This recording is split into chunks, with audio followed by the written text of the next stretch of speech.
Hello friends, अब इस video में हम लोग बहुत ही इंपॉर्टेंट टॉपिक देखने वाले हैं रिगार्डिंग आवर कंसिडरेशन। बट वहां जाने से पहले हम लोग फटाफट पूरा प्रीवियस हमने अब तक जितना देखा हुआ है वो पूरा फटाफट रिकॉल कर लेते हैं। ओके, सबसे पहले हम लोगों ने बेसिकली देखा था सेक्शन 2 सबसेक्शन डी, और 2D के हिसाब से कंसिडरेशन क्या होती है बच्चों। तो हमने देखा था when at the desire of promisor, promisee or any other person has done और absent from doing or does or absents from doing. Okay, or promises to do or promises to abstain from something such an act or abstinence will be called as what your consideration। फिर हम लोग consideration को valid बनाने के लिए कुछ हम लोग इसेंशियल एलिमेंट्स देख रहे थे। तो उसमें सबसे पहला देखा था consideration must move at the desire of promisor. उसमें आपने केस लॉ देखा था दुर्गा प्रसाद, याद है ना, वर्सेस बलदेव। ठीक है, अच्छा, फिर उसके बाद में हमने देखा था consideration must move from promisee या कंसिडरेशन में move from promisee or any other third person also. Okay, तो यहाँ पे हमने एक पर्टिकुलर और एक केस लॉ देखा था। Okay, Chinnaiah versus Ramaiah, I hope सबको याद होगा। अच्छा, फिर ये होने के बाद हमने और कुछ पॉइंट देखे थे। हमने बोला था कंसिडरेशन में बी एग्जीक्यूटेड और एग्जीक्यूटरी। एग्जीक्यूटेड कंसिडरेशन कब बोलेंगे? जब आपने कंसिडरेशन दे चुके हो तो वो हो जाएगी एग्जीक्यूटेड। एग्जीक्यूटरी किसको बोलेंगे? जब आपको फ्यूचर में देनी बाकी हो कंसिडरेशन, तब उसको आप लोग क्या बोलने वाले हो? Executory consideration. फिर हम लोग थोड़ा सा और आगे बढ़े, आगे जाके हम लोगों ने देखा था consideration need not be adequate. ये एक पॉइंट हमने देखा था कि कंसिडरेशन जरूरी नहीं होता कि वो एडिक्वेट ही हो, ये हमने देख के रखा हुआ था। ओके, हाँ, लेकिन उसको कुछ एक लीगल वैल्यू चाहिए, इसके बारे में भी हमने इंफॉर्मेशन ली थी। फिर इसके बाद हमने देखा था performance of what one is legally bound to perform. मतलब कोई बंदा ऑलरेडी कोई एक पर्टिकुलर एक्ट करने के लिए लीगली बाउंड है और आप उसको वही एक्ट करने के लिए पेमेंट देते हो, तो वो वैलिड कंसिडरेशन कभी भी नहीं मानी जाएगी। फिर इसके बाद हमने देखा था consideration must be real and not illusory. मतलब रियल कंसिडरेशन चाहिए, इल्यूजरी नहीं चाहिए। मतलब आप अगर बोलोगे मैं मरे हुए को जिंदा करके बताता हूं तो चलेगा कि नहीं चलेगा? जवाब है नहीं चलेगा। और फिर लास्ट में हमने देखा था consideration must not be immoral oppose to public policy. और जैसे मैंने बताया कि वो सब चीजें यूनिट 3 में आपको पूरी डिटेल में आनी रहेंगी। ओके, बट अब इन पूरे इसेंशियल एलिमेंट में हमारा एक इसेंशियल एलिमेंट बाकी था, दैट इज कंसिडरेशन में बी पास्ट, प्रेजेंट और फ्यूचर। कंसिडरेशन प्रेजेंट बोले तो समझ में आता है, आपने अभी अभी कोई कॉन्ट्रैक्ट किया जिसमें कंसिडरेशन सामने वाले को दे दी, काम रफा दफा हो गया, वो हो गई प्रेजेंट कंसिडरेशन। फ्यूचर कंसिडरेशन किसको बोलेंगे? तो जो आपको आगे चल के कंसिडरेशन देनी पड़ेगी। मतलब आपने आज कंसिडरेशन नहीं दी है, बट आप फ्यूचर में आगे चल के कंसिडरेशन दोगे, that becomes your what? Future consideration. अब पास्ट कंसिडरेशन क्या होगी? आप बोलेंगे सर जो पहले दे दिए वो पास्ट कंसिडरेशन हो गई, बट बच्चों जवाब गलत होगा, क्योंकि आपने जो पहले कंसिडरेशन दी हुई है तो वो उस वक्त की तो फ्यूचर कंसिडरेशन या उस वक्त तो वो प्रेजेंट हो चुकी होगी। बात समझ में आ रही है? या तो वो प्रेजेंट रही होगी या वो क्या बन जाएगी एक पार्टी के लिए फ्यूचर। तो पास्ट कंसिडरेशन, ये जो पर्टिकुलर कंसिडरेशन का एक टाइप है, ये सिर्फ और सिर्फ एक केस में ही अप्लाई हो सकता है। ओके, वो केस हम लोग बाद में देखेंगे, या मैं बोलूंगा पहले हम लोग कुछ नोट्स लिख लेंगे और उसके बाद हम एक पर्टिकुलर यहाँ पे एक सिनारियो देखेंगे, जिस सिनारियो से आपको ये पास्ट कंसिडरेशन पूरा समझ में आएगा। थोड़ा सा ट्रिकी पार्ट है, बट हम लोग उसको उतना प्रॉपरली क्या करने वाले, अच्छे से देखने वाले। ओके, चलो, तो पहले मैं कुछ आपको पॉइंट्स लिखा देता हूं, आप लोग भी नोट कर लेना फटाफट। पास्ट कंसिडरेशन, देखो प्रेजेंट और फ्यूचर का कोई वांदा नहीं, हम सिर्फ यहाँ पे फोकस करेंगे पास्ट के लिए। ओके, अच्छा, तुमको एक बात और बता दूं, ये मैं काइपर से बोल रहा हूँ कि कंसिडरेशन में भी पास्ट, प्रेजेंट और फ्यूचर। बच्चों डेफिनेशन ही आपको याद है ना, हैज डन और एब्सटेन फ्रॉम डूइंग, मतलब कर चुके हैं, और डज और एब्सटेन्स फ्रॉम डूइंग, मतलब ये प्रेजेंट टेंस इंडिकेट करता है। तो आप डेफिनेशन का भी लेक्चर देखोगे तो मैंने आपको तब बताया था कि हैज डन और absent from doing past tense बता रहा है, और डज और abstains from doing present tense बता रहा है, और प्रोमिसेस टू डू मतलब करने वाले हो, ये फ्यूचर टेंस इंडिकेट करता है। तो इसके बेसिस पे हमने बोला कि जो आपकी कंसिडरेशन होते हैं that can be past, present और फ्यूचर, ये तीनों भी हो सकती है आपकी क्या consideration. I hope you understood it well. अब हम लोग और अंदर जाते हैं। Past consideration must be at previous request, must be at what previous request. मतलब क्या होता है इसका, जो आपकी पास्ट कंसिडरेशन रहेगी वो हमेशा प्रीवियस रिक्वेस्ट पे ही मूव होनी चाहिए। ये क्या है क्या नहीं, सब चीजें आपको समझ में आएगी, सिर्फ थोड़ा सा मुझे टाइम देना। ओके, उसके बाद past consideration may be a motive, may be a motive, okay, but cannot be a real consideration, but cannot be a real consideration, cannot be a real consideration, okay, of subsequent promise, of what? Subsequent promise, ठीक है। फिर इसके बाद और कुछ यहां पे points लिख लेंगे। But services rendered in past eight the desire of promisor,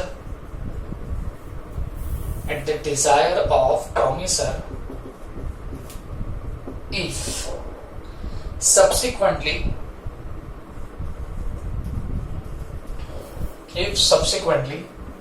promise to be paid out,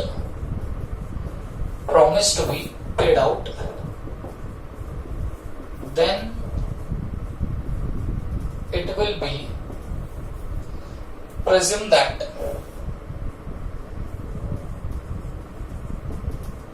past consideration was not gratuitous,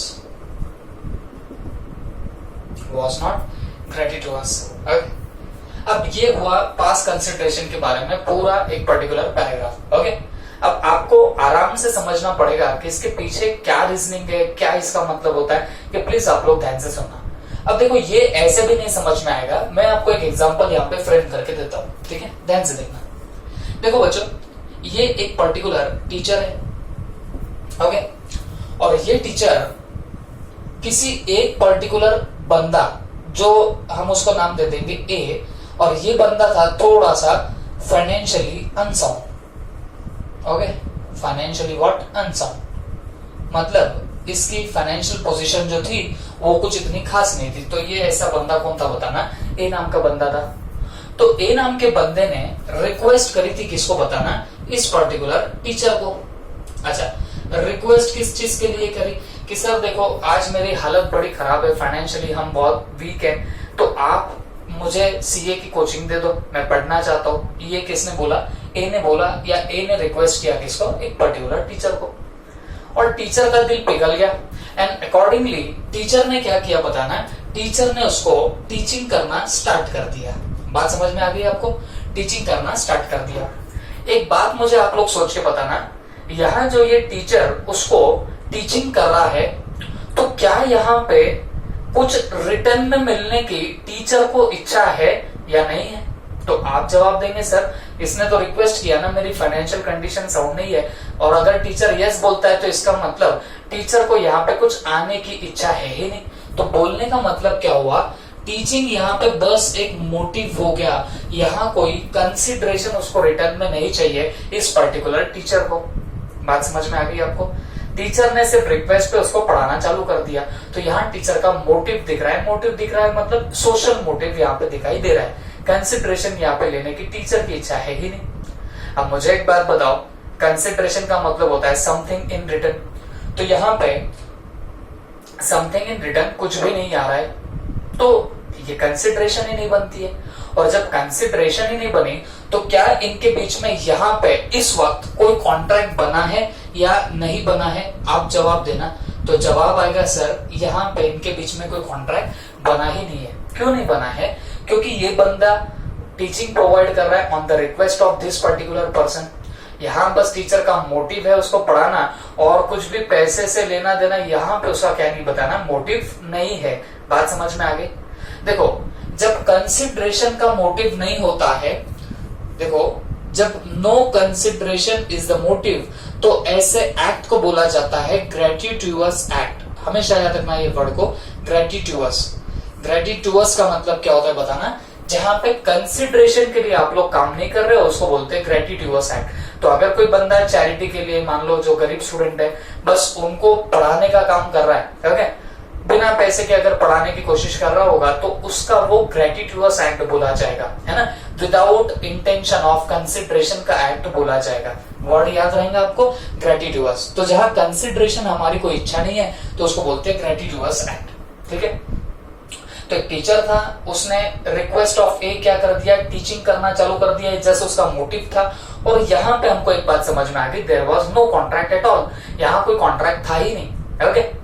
अब देखो मेरी बात, हुआ इसे कि ये जो पर्टिकुलर ए नाम का बंदा है, ये बाद में क्या बन जाता है, सीए बन गया। ये बंदा बाद में क्या हुआ, सीए बन गया। सीए बन गया, अच्छी जॉब करने लग गया, फाइनेंशियली भी साउंड हो गया, ठीक है। और फिर उसको याद आई इस पर्टिकुलर टीचर की। फिर वो टीचर जब उसको मिला तो इस पर्टिकुलर ए ने टीचर को बोला कि सर आपकी वजह से मैं सीए बना एंड ऑल, ये सब बातें उसको करी, थैंक्स किया बहुत सारा। और सर के बिना बोले ही बंदा क्या करता है बताना, बंदे ने प्रॉमिस किया सर को। अच्छा, प्रॉमिस काय के लिए किया, प्रॉमिस टू पे किया। मतलब जो सर ने उसको पहले कुछ सर्विसेज प्रोवाइड करी थी तो उसके लिए वो बंदा टीचर को अब क्या कर रहा है, प्रॉमिस कर रहा है पे करने के लिए।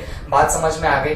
तो बच्चों एक बात बताओ, ये जब इनका मेन, इसने जो टीचिंग प्रोवाइड करी थी, तब क्या इस टीचर का यहाँ कोई मोटिव था? क्या यहाँ मोटिव था पैसे लेने का? क्या उसको पता था कि ये बड़ा बन के सचमुच में सीए बनेगा और मेरे पैसे मेरे को वापस लौटाएगा? ये तो कुछ पता ही नहीं था। तो यहाँ पे अगर आप समझोगे तो ये देखो, सब्सिक्वेंटली अब ये बंदा ए प्रॉमिस कर रहा है पे करने के लिए, ओके। तो अब ये जो प्रॉमिस कर रहा है पे करने के लिए, इसके लिए ये टीचिंग क्या बन जाएगी, पास्ट कंसिडरेशन बन जाएगी। बात समझ में आ गई आपको? ये सब्सिक्वेंटली अब क्या कर रहा है, प्रॉमिस टू पे कर रहा है, तो ये उसके लिए क्या बन जाएगी बताना है, ये उसके लिए पास्ट कंसिडरेशन बनेगी। तो आप में से कुछ स्टूडेंट बोलेंगे सर, तो मतलब जब ये टीचर जब टीचिंग कर रहा था तो तब तो वो फ्यूचर कंसिडरेशन हो गई थी, मतलब ये जो मिलने वाला था, तो ये एग्जीक्यूटरी कंसिडरेशन हो सकती है। ऐसे बहुत लोग मेरे को पूछेंगे, जब टीचर ने टीच किया तो आप मुझे पूछेंगे कि सर तब तो उसके लिए ये जो बाद में पैसा आने वाला था वो एग्जीक्यूटरी कंसिडरेशन बनी।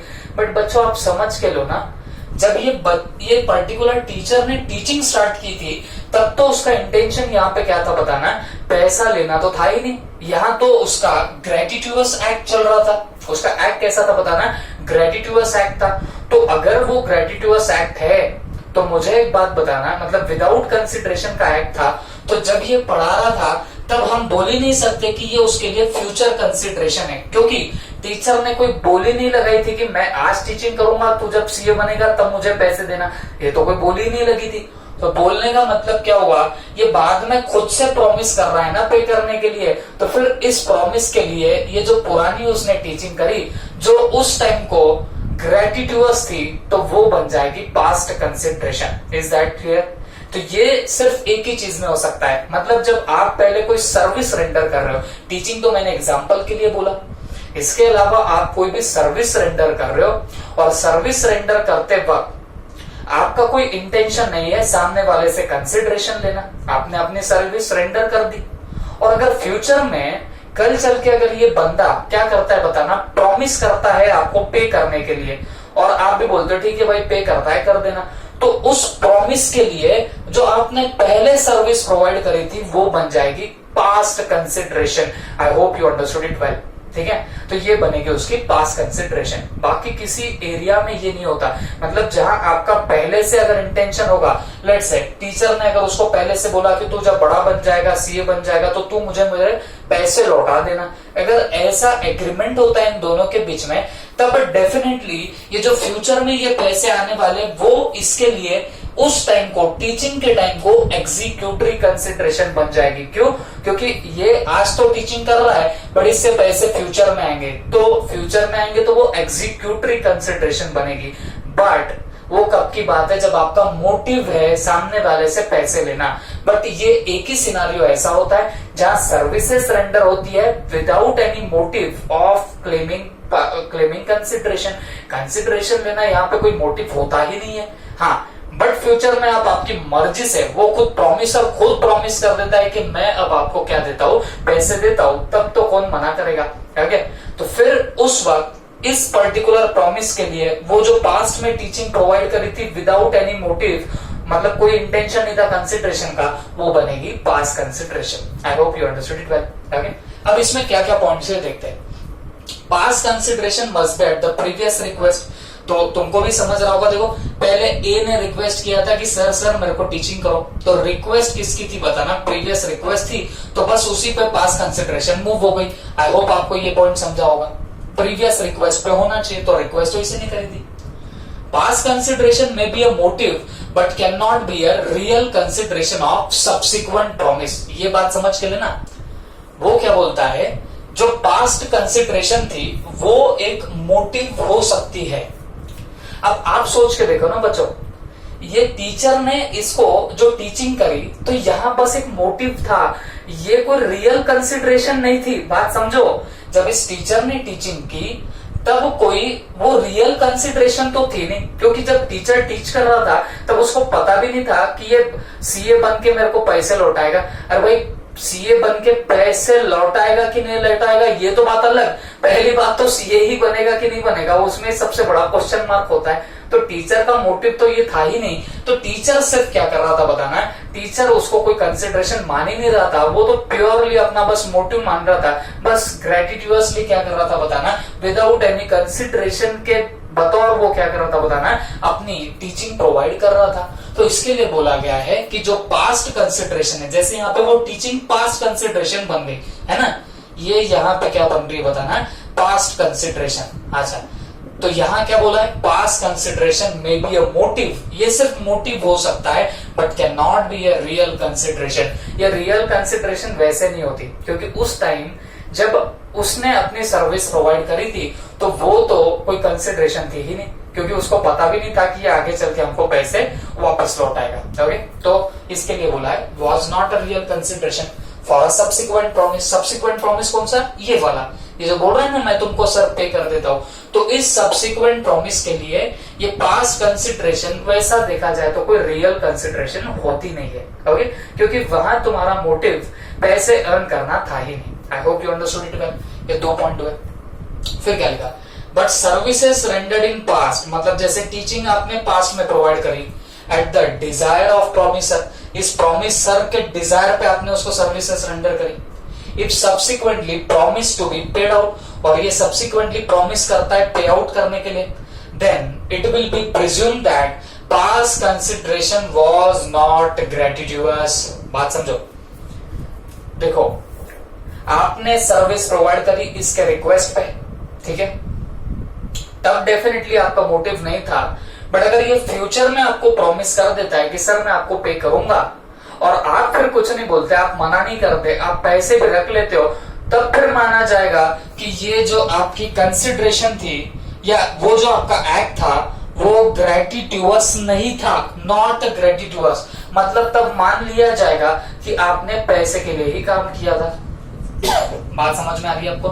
तो लेकिन ये कब की बात है, अगर ये सब्सिक्वेंटली प्रॉमिस करता है पे करने के लिए और आप फिर भी कुछ नहीं बोलते, तो फिर मान लिया जाएगा कि वो नॉन ग्रेटिट्यूअस था, मतलब आपने पैसे के लिए काम किया, और जब पैसे के लिए काम किया बोला तो फिर वो क्या बन जाएगा बताना, एक कॉन्ट्रैक्ट बन जाएगा। बात समझ में आ गई आपको? ओके, तो दिस इज नथिंग बट यार पास्ट कंसिडरेशन। और बस एक एडिशनल इंफॉर्मेशन के लिए बता दूं, इंग्लैंड में पास्ट कंसिडरेशन वैलिड नहीं होती। ये तो हमारा इंडिया है रे, जहां पे पास्ट कंसिडरेशन को भी वैलिड माना जाता है। Okay, I hope you understood it well. ये आपको सब समझा होगा, ये ऐसे समझता हूं, आप फटाफट इसको नोट कर लो, और जो भी आपको पॉइंट वगैरह कोरिलेट जब भी लिख रहे हो तो इस डायग्राम से कोरिलेट करोगे तो आपको हर बात यहाँ पे समझ में आ जाएगी। अच्छा, लिख लो।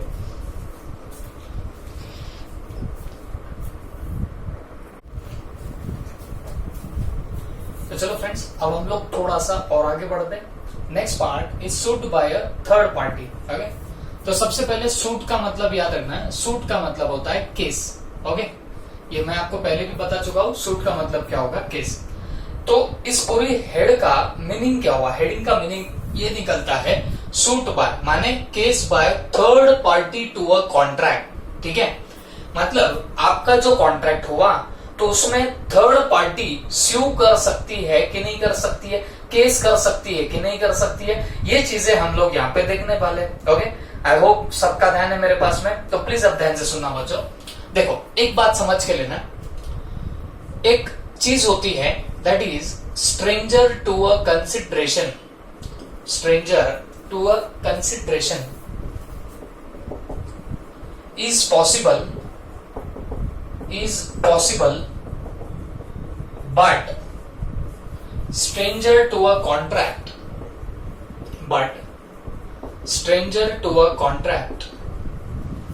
is not possible,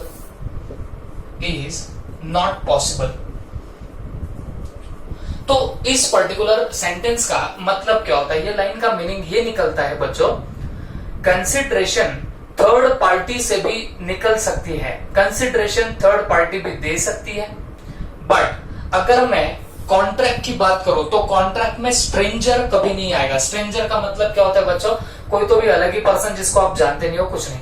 तो जनरली कॉन्ट्रैक्ट होता है दो पार्टीज के बीच में, है ना, नॉर्मली हम लोग बोलेंगे प्रोमिसर प्रोमिसी, तो इन दोनों के बीच में कॉन्ट्रैक्ट हुआ तो कॉन्ट्रैक्ट का परफॉर्मेंस या कॉन्ट्रैक्ट के जो राइट्स होते हैं, राइट्स बोलूं तो उसका मतलब क्या हो गया, स्यू करने का, है ना, कोर्ट ऑफ लॉ में जाने का जो राइट होता है वो दोनों पार्टीज को होगा। अगर दो लोगों के बीच में कॉन्ट्रैक्ट है तो वो दो ही पार्टी क्या कर सकती है बताना, कोर्ट ऑफ लॉ में जा सकती है। लेकिन हमेशा एक चीज याद रखना कि अगर मान लीजिए कोई कॉन्ट्रैक्ट में थर्ड पार्टी सू करेगी क्या, ऐसा सवाल आपके सामने आ जाए तो आपका सीधे से जवाब निकलना चाहिए कि stranger to a contract is not possible. Contract में स्ट्रेंजर कभी भी अलाउड नहीं होता, कॉन्ट्रैक्ट में स्ट्रेंजर कभी भी सू नहीं कर सकता, ये प्रिंसिपल आपको आपके दिमाग में रखना पड़ेगा। ओके, लेकिन फर्स्ट लाइन क्या बोलती है, stranger to a consideration possible. अब एक बात बताओ मुझे, हम लोग जब इसेंशियल ऑफ कंसिडरेशन देख रहे थे, essential elements of valid consideration देख रहे थे, तो आपको भी याद होगा हमने बोला था कंसिडरेशन में move from promisee or any other person और थर्ड पर्सन, याद है ना आपको। तो मैं आपको तब भी बताया था कॉन्ट्रैक्ट अगर दो लोगों के बीच में होगा तो कंसिडरेशन थर्ड पार्टी से भी मूव हो सकती है। एग्जाम्पल चिन्नैया वर्सेस रमैया, तो रमैया ने क्या बोला था, रमैया ने बोला था कि भाई कॉन्ट्रैक्ट तो मेरे और उस ओल्ड लेडी के बीच में हुआ है, तो ये अंकल क्या कर रहे हैं, तो फिर कोर्ट ने क्या डिसाइड किया, भाई कंसिडरेशन के लिए ये सब चीजें एप्लीकेबल होती है। बात समझ में आ रही है आपको। तो हमने वहां पे डिसाइड भी किया था कि कंसिडरेशन में move from promisee or any other person, लेकिन अगर मैं जब बात करूं कॉन्ट्रैक्ट की तो कॉन्ट्रैक्ट में स्ट्रेंजर कभी भी अलाउड नहीं होता। तो ये चीज याद रखना, stranger to a consideration possible but stranger to a contract is not possible. Okay, अब हमेशा याद रखना इसका मीनिंग क्या होता है, इसका मीनिंग होता है third party to a contract, third party to a contract can not sue, third party can not sue, third party कभी भी स्यू नहीं कर सकती है। ओके, और एक चीज ध्यान रखना, दिस प्रिंसिपल, ये जो प्रिंसिपल है ना, third party can not sue into a contract, तो इस प्रिंसिपल को ही, this principle is known as doctrine of privity of contract. क्या, doctrine of privity of contract. Okay, मतलब क्या हुआ कि भाई थर्ड पार्टी स्यू नहीं कर सकती है कॉन्ट्रैक्ट में, third party can not sue into a contract, this principle is known as doctrine of privity of contract. इसको हमने क्या नाम देना है, doctrine of privity of contract. I hope you understood it well. देखो अब जो हम लोग पढ़ने वाले हैं ये जो doctrine of privity of contract है, तो आप पकड़ के चलो इंस्टीट्यूट का विशेष प्रेम है इस पर्टिकुलर सेंटेंस के साथ में, या मैं बोलूंगा इसका हम लोग जो भी अब आगे का पार्ट देखेंगे, इंस्टीट्यूट बड़ा सा प्यार जताती है इस पर्टिकुलर पॉइंट पे। सवाल आता है बोले तो आता है। एक सिंपली आपको बताओ, कंसिडरेशन यूनिट है चिंगू पिंगू सा, छोटा सा ये पर्टिकुलर क्या है बताना, ये यूनिट है, लेकिन आप ऐसा पकड़ के चलो इसमें डेफिनेटली मार्क आता है, डेफिनेटली इसमें से एक सवाल आपको मिल ही जाएगा। जहां हमने यूनिट 1 इतना बड़ा पढ़ा तो उसमें आता है जाता है, कभी कभी आपने देखा एक ही बार उसमें आया था तो सीधे 11 मार्क्स के लिए आए, बट कंसिडरेशन ऐसा यूनिट है छोटू सा, लेकिन इसमें से सवाल रिकरिंगली आते हैं। ओके तो इसमें ये जो पॉइंट हम लोग देखने वाले हैं it will B at most important, है ना, तो ध्यान में रखना। तो हम लोग अब ये पूरी बात कंक्लूड अगर करें तो doctrine of privity of contract क्या हो गया, तो उसका मीनिंग हो गया कि third party can not sue into a contract, third party to a contract can not sue. इस प्रिंसिपल को बोला जाता है क्या, इस प्रिंसिपल को हम लोग doctrine of privity of contract बोलेंगे। और एक और लाइन आपको याद रखनी पड़ेगी, stranger to a consideration possible but stranger to a contract is not possible. Okay ये सब चीजें आपको समझ में आनी चाहिए, ठीक है। एक एग्जांपल आपको देता हूं जो मॉड्यूल में भी दिया हुआ है। देखो एक पर्टिकुलर बंदा है A, he is indebted to mister B. मतलब क्या हुआ, इंडेप्टेड टू बी का मतलब ये होता है कि ए ने बी को पैसे देने बाकी है। सीधे सीधे लफ्जों में बोलूं तो ए ने देने बाकी है, ओके, इंडेप्टेड ए को देने बाकी है, किसको, बी को। अब हुआ क्या, हुआ ऐसे कि इस पर्टिकुलर ए ने क्या किया, अपना एक पर्टिकुलर जो लैंड था ये लैंड सेल कर दिया किसी सी नाम के बंदे को। ओके ए ने अपना एक लैंड था वो किसको सेल कर दिया, बताना, सी को सेल कर दिया। अच्छा अब सी को उस बंदे ने क्या बोला, ए ने क्या बोला, ए बोलता है कि भाई ये तू क्या कर लेना, ये पर्टिकुलर लैंड ले लेना। ओके अब इस पर्टिकुलर ए के पास में इकलौती ए की प्रॉपर्टी थी और वो था लैंड, अब वो भी इसने इसको दे दिया। अब ए के पास में तो कुछ नहीं बचा। ओके अब अगर बी इसको जाके स्यू करे, या फिर मैं बोलूंगा कि अगर बी इससे रिकवरी करने की कोशिश करे इस पर्टिकुलर सी से, तो क्या वो कर सकता है क्या, तो जवाब है जी नहीं, वो क्या नहीं कर सकता है, रिकवरी नहीं कर सकता है। ओके या इस एग्जांपल को मैं थोड़ा सा आपको अलग तरीके से बताता हूं जिससे आपको और भी ज्यादा समझेगा, ठीक है। देखो ए को पैसे देने बाकी है, A was indebted to B, और सपोज हम लोग, इससे आपको ज्यादा समझेगा, ध्यान देना, सपोज बी के पास में कोई लैंड है, ओके, और बी ने क्या किया, बी ने अपना लैंड जो था वो सी को सेल आउट कर दिया। बी ने अपना लैंड किसको सेल आउट कर दिया, सी को सेल कर दिया, और अब बी के पास में 1 रुपया भी नहीं बचा, 1 रुपया भी नहीं है किसके पास में, बी के पास में। अब मेरे को एक बात बताओ, क्या ये जो पर्टिकुलर ए है ये अपने जो भी पैसे होंगे तो क्या वो सी से वसूल कर सकता है कि नहीं कर सकता है, तो जवाब आएगा यहाँ वो वसूली नहीं कर पाएगा। क्यों नहीं कर पाएगा, reason is very very very simple कि third party to a contract is not possible. बोलना बस इतना है, अगर दो लोगों के बीच में कॉन्ट्रैक्ट हुआ है तो थर्ड पार्टी उसके अंदर स्यू नहीं कर सकती है। स्यू करना है तो वो सिर्फ कौन कर सकता है, कॉन्ट्रैक्टिंग पार्टीज कर सकती है। I hope you understood it well. But हर अपने प्रिंसिपल के खुद के एक्सेप्शंस होते हैं, तो इस प्रिंसिपल के भी अपने क्या बताना, कुछ एक्सेप्शंस है। ओके और वो एक्सेप्शंस हम लोग देखने वाले हैं, लेकिन अब पहले फटाफट इतना नोट कर लो और उसके बाद में हम लोग क्या करेंगे, वो पर्टिकुलर प्रिंसिपल भी देखेंगे या एक्सेप्शन भी देखेंगे। बट आपको इतना मैं बता रहा हूं क्या कि डॉक्ट्रिन ऑफ प्रिविटी क्या होता है, थर्ड पार्टी स्यू नहीं कर सकता है। ये बड़ा सिंपल है, तो आई डोंट थिंक कि आपको एग्जांपल भी निकालने की जरूरत पड़ेगी, फिर भी निकालना तो आप लोग निकाल सकते हो। ओके चलो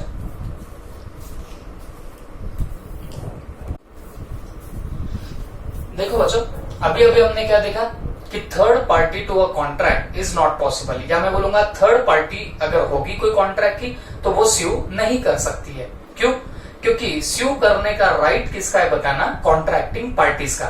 मतलब जिन दो पार्टीज के बीच में कॉन्ट्रैक्ट हुआ है वही दो पार्टीज आपस में एक दूसरे पे क्या कर सकते हैं बताना, स्यू कर सकती है। Is that clear? ओके अब एक चीज का ध्यान रखना, now we are seeing here exceptions to doctrine of privity of contract. Doctrine of privity of contract क्या था, प्रिविटी ऑफ कॉन्ट्रैक्ट का डॉक्ट्राइन ये था, third party can not sue, that's it. तीसरी जो पार्टी होती है कॉन्ट्रैक्ट की वो कभी भी स्यू नहीं कर सकती है। This was your doctrine of privity of contract. अब हम लोग उसके क्या देखने वाले, एक्सेप्शंस देखने वाले। तो इसका मतलब क्या होगा, अगर हम प्रिविटी ऑफ कॉन्ट्रैक्ट बोले तो उसका तो मतलब ये है थर्ड पार्टी कैन नॉट स्यू। लेकिन अगर उसके एक्सेप्शंस देख रहे होंगे तो एक्सेप्शंस का मीनिंग क्या निकलता है, मीनिंग निकलेगा थर्ड पार्टी कैन स्यू। बात समझ में आ रही है आपको, थर्ड पार्टी कैन स्यू मतलब यहाँ पे पार्टी कॉन्ट्रैक्टिंग ना भी हो तो भी वो क्या कर पाएगी, स्यू कर पाएगी। Is that clear? ओके, तो ये हेडर दिमाग में रखो, it becomes a very very very important question here. Okay, ये जो क्वेश्चन है ना, आप स्टार मार्क लगा लो, ये काफी इंपॉर्टेंट होता है। ये नासिक मेरे टेस्ट की बात कर रहा हूं, ये एग्जाम में भी बहुत बार पूछा जा चुका है। ओके, क्वेश्चन कैसा है, explain the doctrine of privity of contract, कि भाई तुम प्रिविटी ऑफ कॉन्ट्रैक्ट का जो डॉक्ट्राइन है वो पहली बात तो एक्सप्लेन करो, एंड उसके बाद में फिर क्या पूछा जाता है, ऑल्सो एक्सप्लेन या also decide what are the exception to this doctrine, और क्या क्या एक्सेप्शन है इसके वो भी बता दो। तो फिर ये अपने आप में एक बड़ा क्वेश्चन बन सकता है, 7 to 8 मार्क्स तक ये क्वेश्चन पूछा जा सकता है। बात समझ में आ रही है आपको? तो हमेशा इस क्वेश्चन पे फोकस रखना पड़ेगा। चलो देखना है अभी। अब एक्सेप्शंस क्या क्या है doctrine of privity of contract के, ठीक है। तो पहला एक्सेप्शन है in case of trust, in case of trust. अब देखो बच्चों, आपको मैं नॉर्मली ट्रस्ट पूछूं तो आपके दिमाग में ट्रस्ट बोला तो एक ही आएगा, ये हमारा जो ये पर्टिकुलर दत्ताश्रम है, फिर उसके बाद में गणेश भवन है, ये सारी ट्रस्ट होती है ना। आप सबके दिमाग में यही आएगा, I know very well. Okay, but Indian trust act के हिसाब से ट्रस्ट का एक सेपरेट एक्ट होता है, और उस एक्ट के हिसाब से ट्रस्ट एग्जैक्टली होती कैसे है, कैसे बनाई जाती है, मैं आपको समझाता हूं। उसके पीछे पर्पस क्या होता है वो भी आपको समझाता हूं, तो ऑटोमेटिक आपको ये जो पॉइंट बताना चाह रहा हूं मैं वो आपको समझ में आ जाएगा। ओके, प्लीज ध्यान देना। देखो बच्चों, एक पर्टिकुलर बंदा होता है, इसको हम लोग बोलेंगे ऑथर ऑफ ट्रस्ट, या इसको हम लोग सेटलर भी बोल सकते हैं। मतलब जो ट्रस्ट बनाना चाहता है उसको बोलेंगे ऑथर, ठीक है। अब ये ऑथर ऑफ ट्रस्ट ने क्या किया, अपनी कुछ प्रॉपर्टी जो है इस बंदे को ट्रांसफर करनी है अपने एक छोटे से बच्चे को, एक माइनर सन को ट्रांसफर करनी है। ओके, तो मुझे एक बात बताओ, माइनर सन को डायरेक्टली ट्रांसफर करना तो वो तो कॉन्ट्रैक्ट वैलिड हो ही नहीं सकता। क्यों नहीं हो सकता? क्योंकि उसकी एज ऑफ मेजोरिटी तो उसने अटेंड करी ही नहीं है, तो वो कॉन्ट्रैक्ट कर सकता है कि माइनर सन नहीं कर सकता है। ओके, तो बात समझो। और वैसे भी अगर ट्रांसफर कर भी दे, कुछ और रीजंस होते हैं जिनकी वजह से आप ट्रांसफर कर भी पाते हो, बट ट्रांसफर भी कर देगा तो प्रॉब्लम क्या जनरेट होगी, ये हैंडल नहीं कर पाएगा प्रॉपर्टी को रैशनली, क्योंकि लॉ क्या मानता है, माइनर बच्चों को बददिमाग समझता है। जो 18 साल के नीचे हो तो ऐसा लॉ समझता है कि इनको उतना दिमाग ही नहीं है। बात समझ में आ रही है आपको? तो अब मेरी बात ध्यान से सुनना। अब ये ऑथर ने क्या किया, अपनी एक प्रॉपर्टी जो है वो किसी ट्रस्टी के नाम पे कर दी। समझो, देखो पार्टीज कौन कौन होती है ट्रस्ट में, एक बंदा जो ट्रस्ट बना रहा है, ओके, क्रिएटर ऑफ ट्रस्ट बोलेंगे इसको हम लोग, क्रिएटर ऑफ ट्रस्ट, जो ट्रस्ट बना रहा है उसको बोलने का ऑथर। ट्रस्टी, ट्रस्टी कौन किसको बोलेंगे? देखो नॉर्मल ट्रस्ट का मीनिंग क्या होता है, नॉर्मली मैं तुझ पर ट्रस्ट नहीं करता, ओके, ये क्या हो गया, ट्रस्ट बोले तो क्या, भरोसा, है ना। तो ये ट्रस्टी कौन हो गया, जिसपे आप भरोसा रख रहे हो, वो क्या बन जाएगा, ट्रस्टी। तो ये ऑथर ऑफ ट्रस्ट क्या करता है, अपनी प्रॉपर्टी ट्रस्टी के नाम कर देता है। ओके, और ट्रस्टी को बोलता है कि भाई प्रॉपर्टी से जो भी इनकम जनरेट होगी, या मेरा जो बच्चा है ये जब बड़ा हो जाएगा तो तू ये प्रॉपर्टी इसके नाम पे ट्रांसफर करा देना। बात समझ में आ रही है? तब तक उसके नाम पे प्रॉफिट जो भी हो रहे हैं इस पर्टिकुलर प्रॉपर्टी से, तो प्रॉफिट इसके नाम पे आप लोग करते जाना। ओके, तो ये काम किसको दिया गया बताना, ट्रस्टी को। तो आपको नहीं लगता ये जनरली कब किया जाता होगा, जब बंदा अटकने वाला होगा, है ना, और पता है कि अपना बच्चा है या जो भी उसका पर्टिकुलर बंदा है जिसको उसको प्रॉपर्टी ट्रांसफर करनी है, पता है कि छोटा सा होगा, तो ये जनरली क्या करते बताना, ये ऐसी ट्रस्ट वगैरह क्रिएट कर देते। तो इसने प्रॉपर्टी ट्रस्टी के नाम करी और इसको इंस्ट्रक्शन दिए कि भाई तू प्रॉफिट क्या करना है, इसको ट्रांसफर करते रहना, और ये जब बड़ा हो जाएगा तब प्रॉपर्टी भी उसके नाम पे कर देना। ओके, तो ये हुआ ट्रस्टी, ये हुआ ऑथर, और ये माइनर सन यहाँ पे क्या बन जाएगा बताना, ये बन जाएगा बेनिफिशियरी। ये यहाँ पे क्या बन जाता है बताना, बेनिफिशियरी बन जाता है। बात समझ में आ गई आपको? बेनिफिशियरी का मतलब क्या होता है, जिसको बेनिफिट मिलना है उसको आप लोग क्या बोलेंगे, बेनिफिशियरी, ठीक है। अब देखो, आपको अगर समझ रहा होगा तो मेन कॉन्ट्रैक्ट किसके बीच में हुआ, तो मेन कॉन्ट्रैक्ट जो था वो आपके इस पर्टिकुलर ऑथर एंड ट्रस्टी के बीच में हुआ। इसने पर्टिकुलर प्रॉपर्टी ट्रांसफर करी ट्रस्टी को, और ट्रस्टी को बोला कि भाई ये बच्चे को तेरे को क्या करना पड़ेगा, पैसे देने पड़ेंगे। और तेरे को जो तेरा कमीशन रखना है तो बाजू में रख सकता। तो मेन कॉन्ट्रैक्ट इन दोनों के बीच में हुआ। तो who are the parties to the contract? Author है और ट्रस्टी है। बात समझ में आ गई आपको? अब कल चल के अगर ये पर्टिकुलर ऑथर अटक जाए, ओके, ये अगर कल चल के मर जाए और इस बंदे ने प्रॉफिट देने से इनकार कर दिया इस माइनर सन को, तो क्या ये माइनर सन यहां पे स्यू कर सकता है क्या ट्रस्टी पे? तो ये सवाल आ रहा है, can minor son sue on this trustee? Case कर सकता है क्या ट्रस्टी के ऊपर? तो जवाब है जी हाँ, जवाब है हाँ। ये माइनर सन या फिर मैं बोलूंगा यहाँ पे बेनिफिशियरी ट्रस्टी पे कर सकता है स्यू। आप बोलेंगे सर माइनर सन है तो माइनर कैसे केस फाइल कर सकता है? तो माइनर को अगर मान लीजिए उसका कोई गार्डियन होगा, लीगल गार्डियन वगैरह, तो वो उसके थ्रू क्या कर सकता है? स्यू जरूर कर सकता है। बात समझ में आ गई आपको? तो जो भी इसका लीगल गार्डियन होगा उसके थ्रू वो स्यू कर सकता है। तो बोलने का मतलब क्या हो गया, यहाँ पे minor son was beneficiary. Beneficiary किसको बोलते हैं? जिसको बेनिफिट मिलने वाला होगा ट्रस्ट से, he is called as beneficiary. तो अगर देखा जाए तो ये बेनिफिशियरी यहाँ पे तो क्या बन गया? टीपी। टीपी बोले तो बेटा टाइम पास नहीं, टीपी बोले तो क्या? Third party. ये वैसे तो थर्ड पार्टी है, तो सवाल है क्या ये स्यू कर सकता है क्या? अच्छा, doctrine of privity of contract ने अभी आपको क्या समझाया? Doctrine of privity of contract says that third party to a contract cannot sue. अब ये तो थर्ड पार्टी हुआ ना बॉस, बेनिफिशियरी, तो क्या ये स्यू कर सकता है कि नहीं कर सकता है? तो जवाब आएगा this third party, this beneficiary can sue. Yes, definitely ये क्या कर सकता है? स्यू कर सकता है, क्योंकि भाई उसके फायदे की बात है ना, और इनके बीच का एग्रीमेंट भी ऐसा था कि इसको पैसा मिलना चाहिए।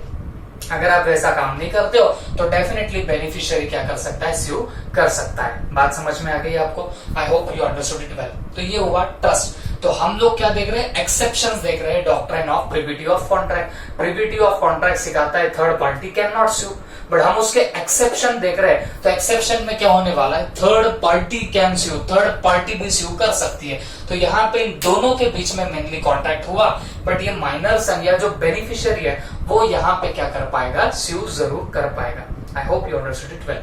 अब मैं थोड़ा सा और आगे जाता हूं। In case of family settlement, second क्या है बताना? In case of family settlement,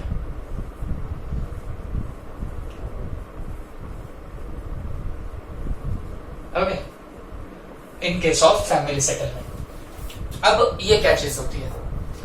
देखो बच्चों, बहुत बार ऐसा होता है कि हमारी फैमिली की एक पर्टिकुलर क्या होती है? प्रॉपर्टी अच्छी खासी होती है, या फिर जो हम लोग बोलेंगे जो हमारी एंसिस्ट्रल प्रॉपर्टी है ना, जो हमारे एंसिस्टर्स जो होते हैं उनके थ्रू हमको वो प्रॉपर्टी मिलते जाती है।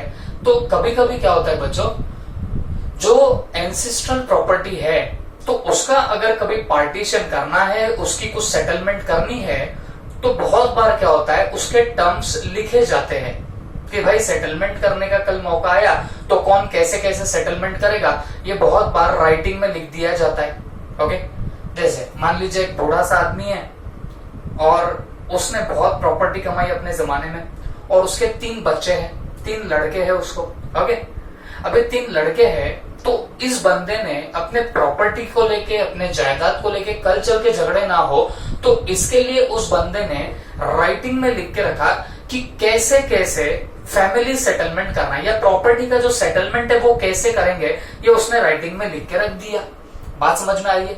और कल चल के समझो वो अटक भी गया और इन लोगों को सेटलमेंट करानी है, अपनी प्रॉपर्टी यहाँ वहां डिस्बर्स करनी है, सबको आपस में हिस्सा बांटा करना है। ओके, तो वो कैसे करने वाले हिस्से बांटे, पार्टीशन वो लोग कैसे करेंगे, जैसे टर्म्स एंड कंडीशन राइटिंग में लिख के रखा हुआ था। बात समझ में आ रही है? टर्म्स एंड कंडीशन राइटिंग में जैसे लिख के रखा था वैसे क्या होने वाला है बताना? सेटलमेंट होने वाला है। बट ऐसा भी तो हो सकता है ना बच्चों कि उन्होंने जो राइटिंग में लिखा, हो सकता है कोई एक पर्टिकुलर मेंबर है जिसका बहुत अच्छा राइट था उस पर्टिकुलर प्रॉपर्टी के ऊपर, बट वो राइटिंग में नहीं लिखा गया, या जो वो जो बूढ़ा इंसान था उसने लिखते वक्त क्या किया बताना? एक पर्टिकुलर बंदे को छोड़ ही दिया, उसको प्रॉपर्टी में हिस्से बांटे का उसका कुछ जिक्र ही नहीं हुआ। तो सवाल ये उठ जाता है ना बच्चों, अगर आप सिर्फ वो राइटिंग में जैसे टर्म्स एंड कंडीशन लिखे थे प्रॉपर्टी के डिसबर्समेंट के, आप अगर वैसे ही जाओगे तो वो बेचारे को स्यू भी करने का मौका नहीं मिल सकता है। ओके, खुद को प्रूव करने का भी मौका नहीं मिल सकता है। तो इसके लिए बोला गया है कि अगर मान लीजिए फैमिली सेटलमेंट चल रही है और terms are reduced in writing, मतलब जो भी आपके टर्म्स हैं ये राइटिंग में लिखे गए हैं। ओके, जो भी टर्म्स है वो राइटिंग में बताए गए हैं, और अगर राइटिंग में बताए गए हैं तो भी वहां पे क्या हो सकता है बताना, दूसरा कोई फैमिली मेंबर है वो भी सू कर सकता है। Then also other family member can sue, या मेंबर में एनफोर्स हिज राइट। ओके, तो बहुत सीधी सी बात है ना, एक बेचारा बूढ़ा सा इंसान था, तो इसके मान लीजिए ऐसे 3 बच्चे थे, ठीक है। तो जब इसने टर्म्स ऑफ फैमिली सेटलमेंट बनाए, मतलब सेटलमेंट कैसी करनी है जब लिखा, तो हुआ ऐसा कि बस इन दोनों का ही जिक्र हो गया, इस तीसरे बच्चे का कुछ जिक्र नहीं हुआ। ओके, तो आप बोलेंगे सर उसने जो लिखा उसी हिसाब से तो देना पड़ेगा ना प्रॉपर्टी, बट ऐसा नहीं होता है बच्चों। अगर ठीक है हम देंगे उसी के हिसाब से, बट इस पार्टी को यहाँ पे क्या होना चाहिए बताना, एक राइट भी तो होना चाहिए। काय का राइट होना चाहिए? कोर्ट ऑफ लॉ में जाने का, कि भाई इस प्रॉपर्टी में मेरा भी हक है, ये प्रूफ करने का राइट तो इसको होना चाहिए। तो ये कोर्ट ऑफ लॉ में कब जा पाएगा? जब आप इसको doctrine of privity of contract के एक्सेप्शन में डालोगे। क्यों? क्योंकि terms of settlement let's say in 2 parties के बीच में हुई, ये 2 बच्चे और इसके बीच में टर्म्स ऑफ सेटलमेंट हुई, और मान लो पहले जब वो मरने के पहले इनमें टर्म्स ऑफ सेटलमेंट हो गए, तो main parties to the contract तो ये थी। ओके, तो क्या ये थर्ड पार्टी को कभी राइट ही नहीं मिलेगा क्या? तो जवाब है नहीं, ये पार्टी को भी राइट मिलना चाहिए। ओके, भले ही प्रॉपर्टी मिलेगी नहीं मिलेगी वो आगे की बात, बट इसको स्यू करने का तो राइट चाहिए ना। तो इसके लिए बोला गया है भले ही कॉन्ट्रैक्ट या टर्म्स ऑफ सेटलमेंट इन दोनों के बीच में हुआ, बट ये थर्ड पार्टी जो है यहाँ पे, इसको भी यहाँ पे क्या होने वाला है, इसको राइट रहेगा, ये भी यहाँ पे थर्ड पार्टी स्यू कर सकती है। ओके, तो ये हमने अभी क्या देख लिए, 2 पर्टिकुलर हमने केसेस देखे, कौन से? Doctrine of privity of contract के, जहां पे थर्ड पार्टी भी स्यू कर सकती है। उसमें हमने सबसे पहले क्या देखा? सबसे पहले हमने देखा इन केस ऑफ ट्रस्ट। तो ट्रस्ट में ऑथर ने ट्रस्टी के नाम पे प्रॉपर्टी कर दी, और प्रॉफिट अगर देने को बोला है किसको? एक बेनिफिशियरी को, और अगर उसको प्रॉफिट ना मिले तो beneficiary even though third party है, बट वो अपना राइट एनफोर्स कर सकता है। ओके, मतलब अपने राइट के लिए वो स्यू कर जरूर सकता है। ये बात समझ के लेना।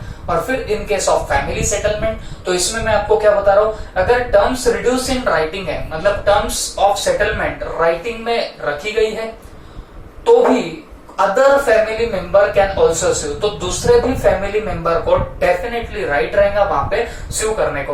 हो सकता है राइटिंग में एक आधे का नाम ना आ जाए, तो भाई ऐसा ना हो कि उसका कोई राइट वहां पे ना हो, ऐसा नहीं होना, इसके लिए भी वहां पे उसको एक्सेप्शन में डाला गया है। तो भले ही कॉन्ट्रैक्ट इन दोनों के बीच में हुआ, फिर भी इस पार्टी को राइट रहेगा। राइट किस चीज का रहेगा? स्यू करने का यहाँ पे राइट जरूर रहेगा। Is that clear? तो ये हमने यहाँ पे 2 पार्ट देख लिए।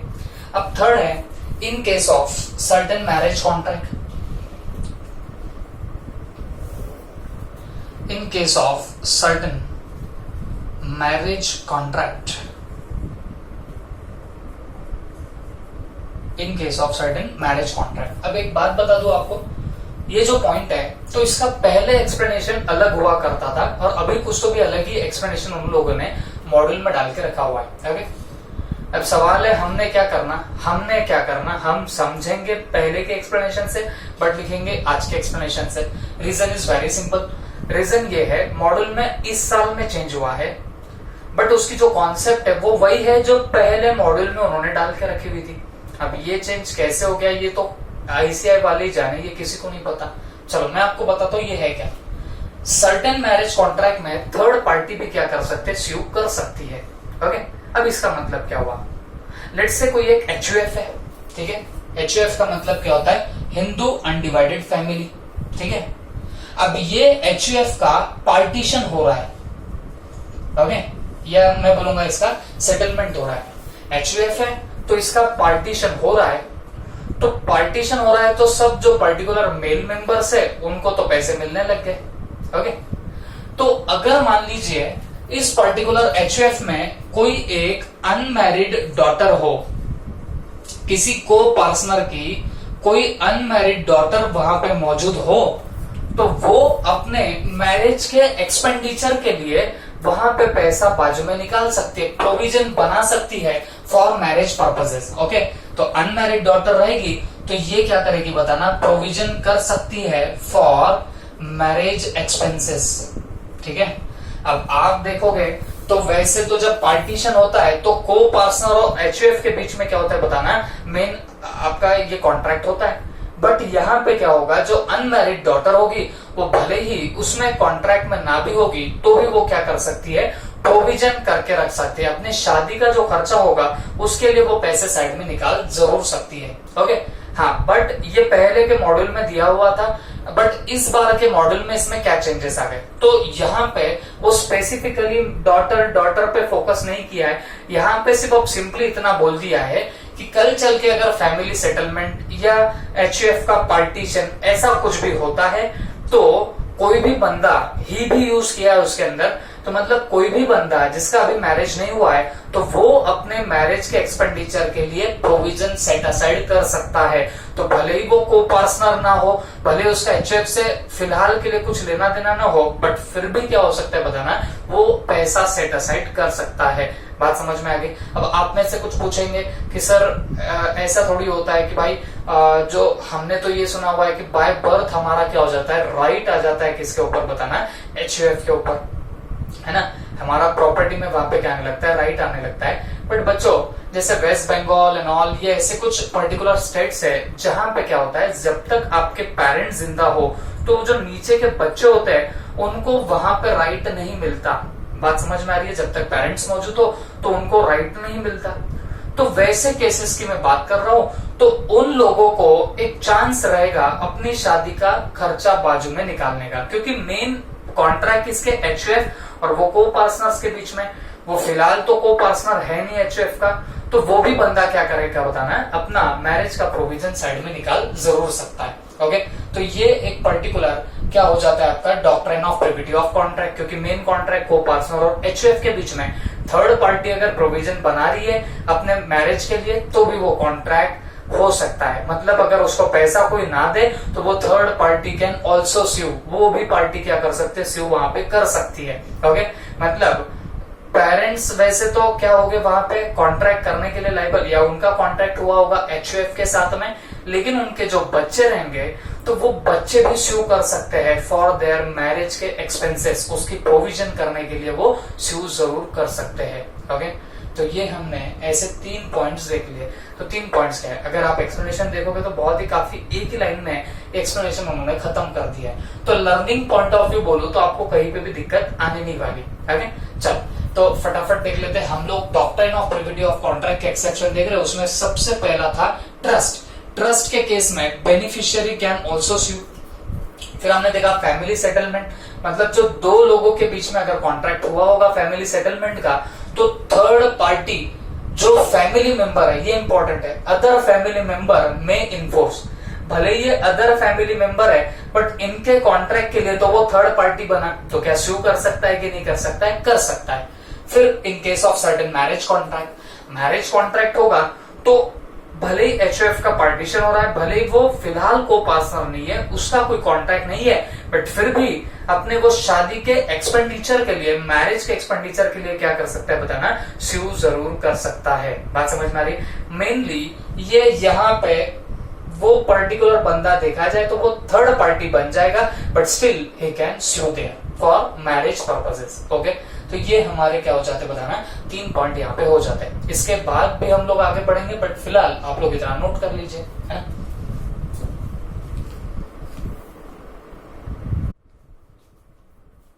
अब बच्चों हम लोग नेक्स्ट एक्सेप्शन देखते हैं, that is in case of assignment contract. In case of assignment contract, okay. अब समझो बच्चों, ये पर्टिकुलर सिनारियो क्या है, ठीक है। अब एक एग्जांपल दूंगा, उससे आपको सब समझ में आ जाएगा। देखो बच्चों, ये एक पर्टिकुलर एफसीए है, ओके। एफसीए का मतलब क्या होता है? Fellow chartered accountant, okay. क्या? Fellow CA, fellow chartered accountant. ये एफसीए कौन होता है? जो 5 ईयर से ज्यादा प्रैक्टिस कर रहा है, मतलब जो पिछले 5 साल से ज्यादा अगर क्या करता हो, प्रैक्टिस कर रहा हो सीए की, तो वो बंदा क्या बन जाता है बताना? फेलो चार्टर्ड अकाउंटेंट बन जाता है, ओके। तो ये एक पर्टिकुलर एफसीए है जिसके पास में काफी सारे, क्या है बताना, इसके पास में ऑडिट्स वगैरह काफी सारे, ओके। तो ये जो बंदा है, इसके पास में इतना सारा काम है, इतना सारा काम है, और इतना काम होने के बावजूद एक पर्टिकुलर कंपनी ने अपना ऑडिट दिया है इस पर्टिकुलर बंदे को, इस पर्टिकुलर एफसीए को, ओके। एक आपके पास नॉलेज के लिए बात बताता हूं, कोई भी सीए मैक्सिमम 20 कंपनीज का ऑडिट कर सकता है। ज्यादा से ज्यादा कितनी कंपनीज का? 20 कंपनीज का ऑडिट कर सकता है।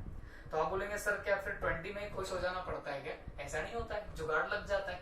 अब देखो, इसके ऑलरेडी 20 कंपनीज तो थे, अब ये न्यू कंपनी आ गई तो ये तो 21 कंपनी हो गई।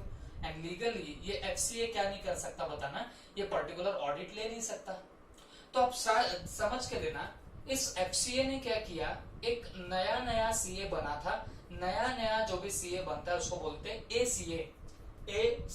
ऐसा नहीं, एसीए का मतलब क्या होता है? Associate chartered accountant. मतलब सीधा है, जिस बंदे का 5 साल से कम सीए की प्रैक्टिस होगी तो वो क्या बनेगा? एसीए। तो जो नया होता है वो एसीए, थोड़ा पुराना हो गया तो वो एफसीए हो जाता है। नहीं तो कहीं एफसीए देख लिया तो आपको लगेगा कोई नया ही कोर्स है, ऐसा कुछ नहीं होता। 5 साल सीए बन के अगर हो जाते हैं आपको तो एफसीए, नहीं तो फिर एसीए, ओके। अब सुनो मेरी बात।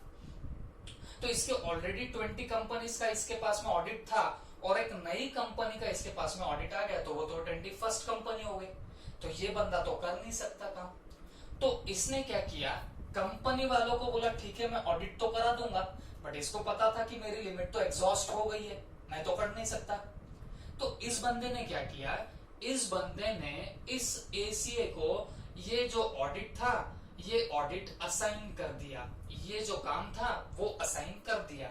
उसको क्या बोला? उसको बोला भाई सिग्नेचर तेरे को देनी पड़ेगी, ओके, क्योंकि मेरे तो 20 कंपनीज की लिमिट एग्जॉस्ट हो चुकी है। तो इस बंदे ने असाइन किया है काम, किसको बताना? इस पर्टिकुलर एसीए को।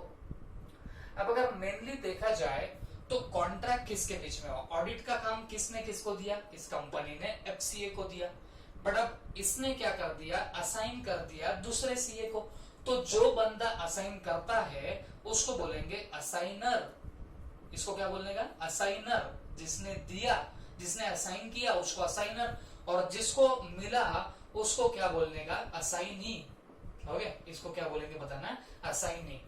तो एफसीए ने असाइन कर दिया था एसीए को, ये तो नया था, इसके पास में ज्यादा काम नहीं था, तो इसको काम मिल गया तो ये भी खुश हो गया। ओके, अब हुआ क्या, इस बंदे ने एकदम शिद्दत से काम किया, पूरा काम कंप्लीट कर दिया, और काम कंप्लीट करने के बाद इस पर्टिकुलर एफसीए को इंटीमेट किया कि मैंने काम तो पूरा कंप्लीट कर लिया।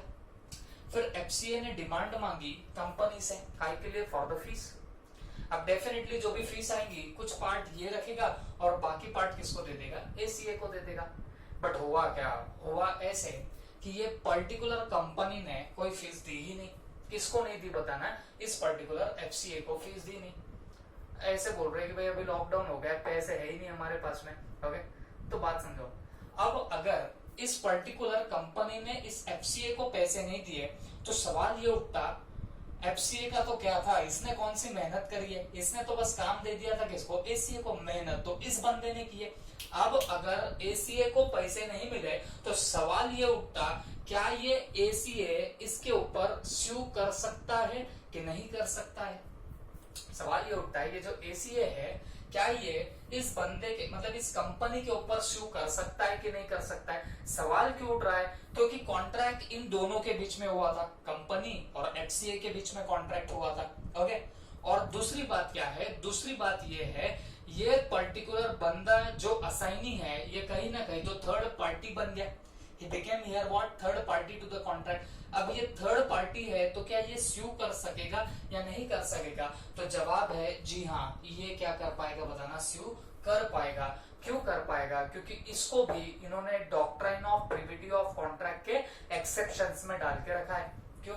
आप चेक करो ना, in case of assignment contract, अगर असाइनमेंट का कॉन्ट्रैक्ट किया है तो ये जो असाइनी होता है, असाइनी कैन एनफोर्स, ये क्या कर सकता है, अपना राइट एनफोर्स कर सकता है, मतलब ये भी स्यू कर सकेगा। बात सीधी है ना, रेवेन्यू उसका अटक जाएगा तो डेफिनेटली लॉ को उसको लीगल रेमेडी प्रोवाइड करनी जरूरी थी। तो इसके लिए लॉ ने बोला कि भाई तू भी क्या कर सकता है, स्यू कर सकता है, even though you are not the party to the contract. तो पार्टी टू द कॉन्ट्रैक्ट नहीं था, फिर भी तो क्या कर सकता है, स्यू जरूर कर सकता है। Is that clear? Okay, I hope आपको ये समझ में आया होगा। तो हमने अभी तक 4 देख लिए। 4 में सबसे पहला हमने देखा था इन केस ऑफ ट्रस्ट, फिर हमने देखा था फैमिली सेटलमेंट, फिर हमने देखा मैरिज कॉन्ट्रैक्ट, और अब हमने क्या देख लिया बताना, in case of assignment contract. Okay, चलो अब हम लोग थोड़ा सा और आगे जाते हैं। एक्नॉलेजमेंट और एस्टोपल। एक्नॉलेजमेंट और एस्टोपल।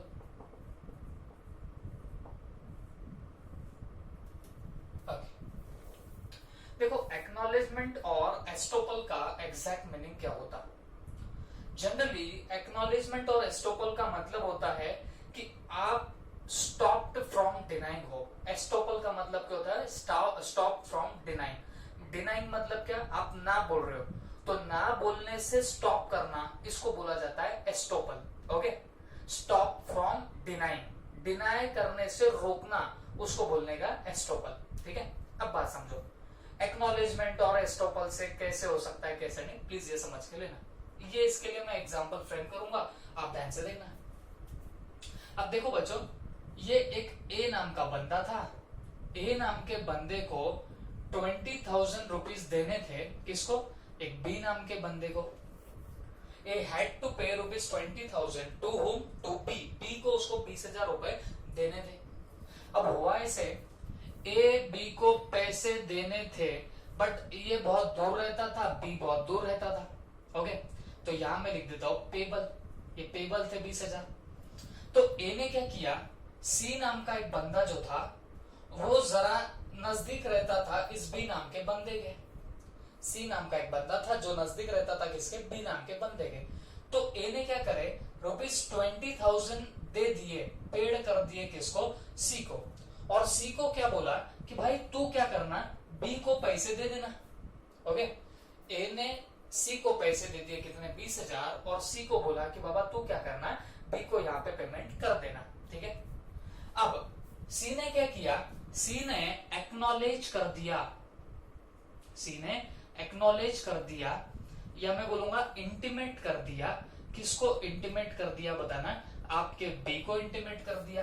क्या बोल के इंटीमेट किया कि भाई तेरे 20,000 ए ने मेरे पास में दे के रखे हुए, ए ने मेरे पास में 20,000 तेरे दे के रखे हुए। तो ये एक्नॉलेज किसने किसको कर दिया, सी ने बी को कर दिया। ओके, समझ में आ गया आपको? ए को देने थे बी को 20,000, बट दे नहीं पा रहा था, काफी दूर रहता था वो। तो सी नजदीक रहता था बी के, जो ए के गांव में आया था, तो ए ने 20,000 दे दिए सी को, और सी ने एक्नॉलेज भी कर दिया बी को कि भाई तेरे 20,000 मेरे पास में है, मैं जब आऊंगा तब तेरे को दे दूंगा। ओके, एक्नॉलेज कर दिया। अब क्या हुआ, अब जैसे ये बेचारा जा रहा था तो किन चोर वोर मिल गए रास्ते में, उन्होंने क्या किया, वो 20,000 रुपए लूट लिए इस पर्टिकुलर सी से। अब बताओ ये कितनी गंदी सिचुएशन होती है। पैसा आपको देना था क्या, नहीं देना था। ओके, क्यों, मतलब आपको खुद की लाइबिलिटी थी क्या, नहीं, वो तो एक ही लाइबिलिटी थी। और चोर बीच में आपसे पैसा लूट के चले गए पूरे 20,000 रुपए। अब सवाल ये उठता क्या ये जो पर्टिकुलर बी है, अगर इसको आप वो 20,000 नहीं देते और बी अगर चाहे तो क्या आपके ऊपर स्यू कर सकता है कि नहीं कर सकता है, ये यहां पे सवाल चल रहा है। क्या बी आपके ऊपर स्यू कर पाएगा कि नहीं कर पाएगा? तो जवाब आएगा अच्छा, क्वेश्चन क्यों चल रहा है, क्यों कर पाएगा कि नहीं कर पाएगा, क्योंकि मेन इन दोनों के बीच में कॉन्ट्रैक्ट था, ए और बी के बीच में कॉन्ट्रैक्ट था, ये तो बेचारा बीच में बलजबरी फंस गया। ओके, तो सवाल ये है क्या ये थर्ड पार्टी उसके ऊपर स्यू कर सकता, मतलब वो थर्ड पार्टी के ऊपर स्यू कर सकता है कि नहीं कर सकता है, तो जवाब आएगा कर सकता है। क्यों कर सकता है, क्योंकि इसने एक्नॉलेज कर दिया था। क्या एक्नॉलेज कर दिया था कि मुझे तुमको पैसे देने बाकी है। तो जब तुम ये एक्नॉलेजमेंट कर लेते हो तो आपको अकॉर्डिंगली क्या करना पड़ता है, आपको परफॉर्मेंस भी करना पड़ता है, और अगर नहीं करोगे तो वो बंदा आप पे डेफिनेटली क्या कर पाएगा, स्यू कर पाएगा। बात समझ में आ रही है आपको? तो this is one of the best example of your acknowledgement और एस्टोपल। ओके, चलो आप फटाफट इतना नोट करो और फिर हम लोग बाकी के भी आगे जाके देख लेंगे। ओके।